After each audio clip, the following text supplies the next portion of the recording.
thanks so much, Damon Wilson, head coach at Bowie State University. Thanks for joining us on the Sideline Report, man.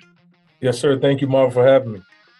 All right. And let's talk a little bit about what you guys have been through. You did not get to have a season last year, and you actually had won the CIAA Championship twice in a row, and you wanted to three-peat, but you had to put it off a year, and now you're trying to do the same thing this year. Talk about how hard that's been as a head coach, keeping the guys focused and everything.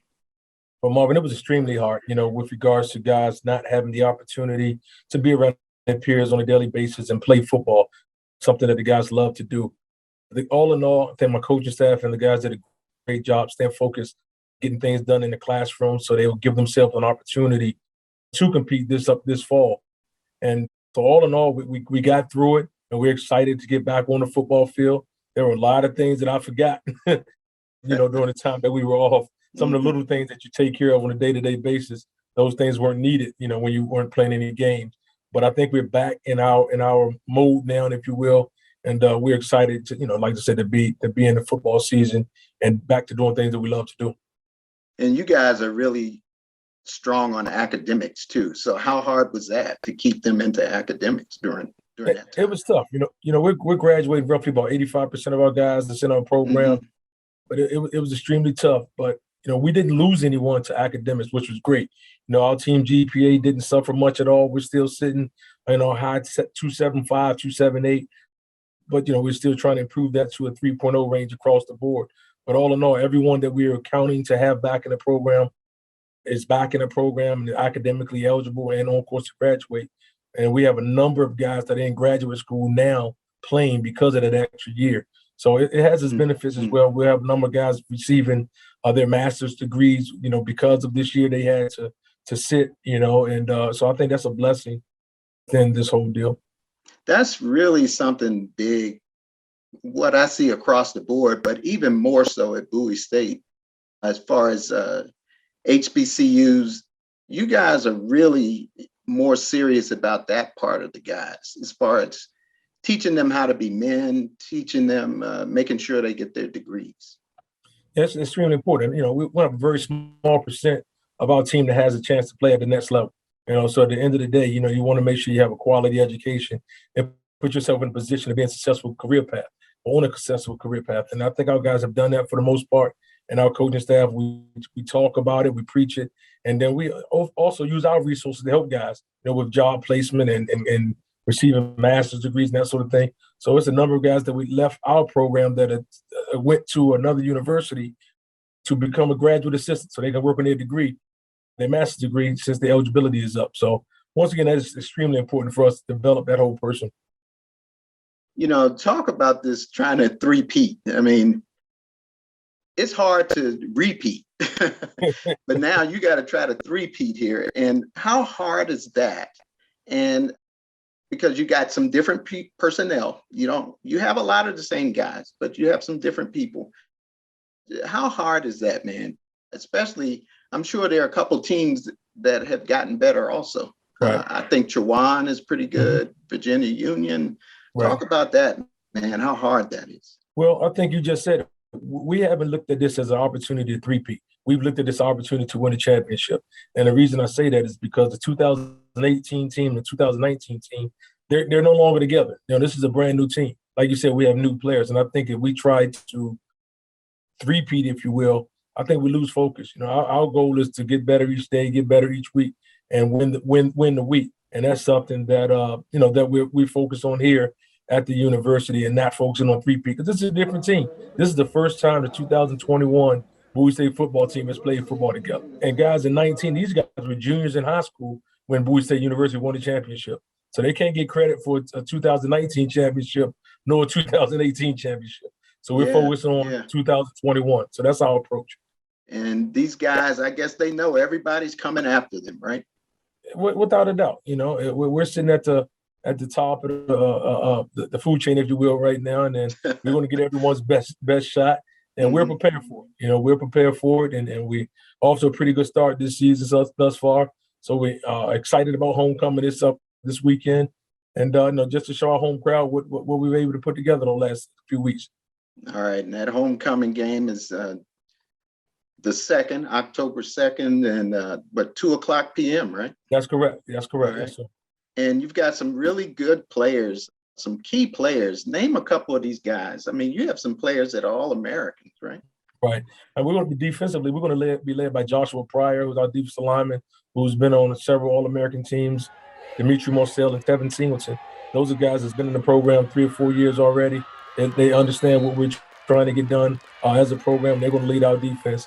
Offensively, we return our quarterback, Jerome Johnson, Khalil Wilkins, our running back, and up front on the offensive line, we've had several guys have to step up, and Justice Davis is one of those guys that's stepping up. We've been fortunate to pick up a couple of transfers as well on both sides of the ball. So I think all in all, we're headed in the right direction. We haven't played a complete game as of yet, but it's something I'm looking forward to doing because I think we'll have a very good football program once we get there. All right. Well, you guys are doing pretty well.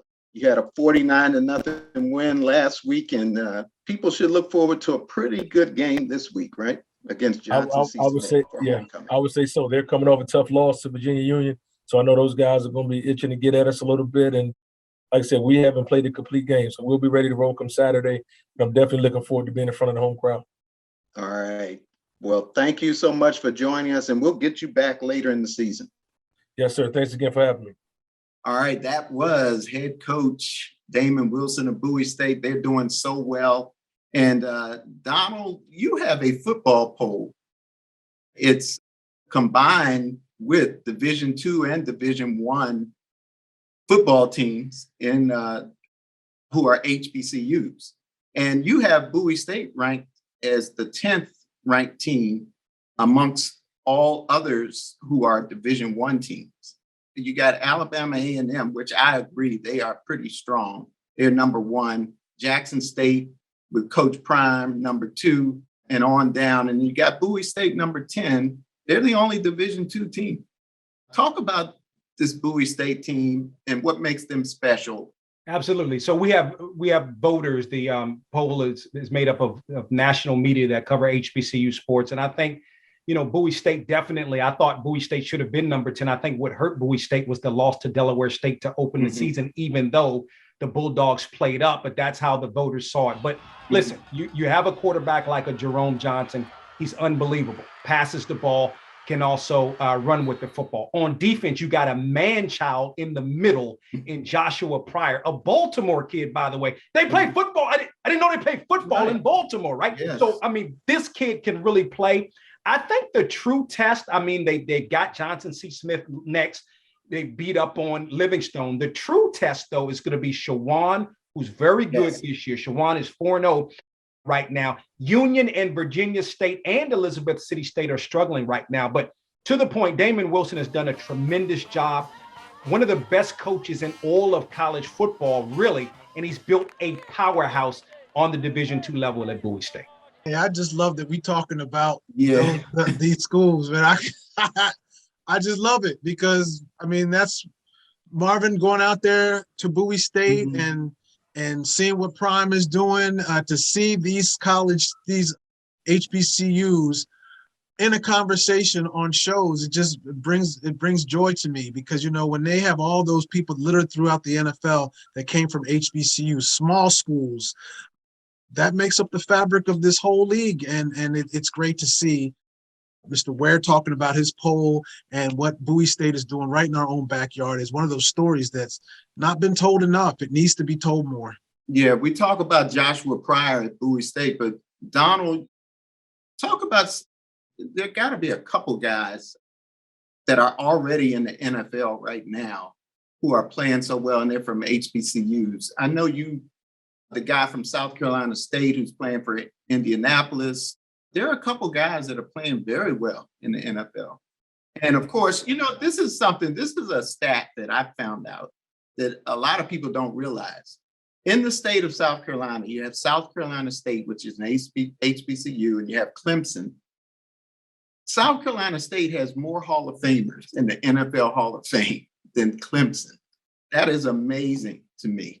And Donald, talk about a couple of these guys before we before we go on? You know, the dynamic you mentioned there, Marvin, between Clemson and South Carolina State, I think it's interesting and appropriate that you mentioned it when you're, also talking about Darius Leonard, the linebacker for the Colts, because his breakout game while he was at South Carolina State was against Clemson. His junior year, he had 18 tackles in the game, and that's what put him on the national map. But there's also a kid, Jacoby Durant, that plays for South Carolina State now, who you're going to see playing on Sundays. He had a pretty good game against Clemson as well. So Tariq Cohen from A&T, the list goes on and on in terms of guys playing right now in the National Football League that went to HBCU. Yeah, and it looks like Florida A&M, they're getting their program back together. It's possible that a lot of those teams are going to get stronger because of the new thing about going to HBCUs. So we'll probably see more in HBCU football and basketball in the future. Thanks, everybody, for great commentary. You guys are always good, and we have a great addition with Donald Ware. You did a great job, Donald. Thanks for joining us. Thank you. I appreciate you having me. All right. And so for the Sideline Report, I'm Marvin Jackson. We'll see you next time on the Sideline. Take care, everybody.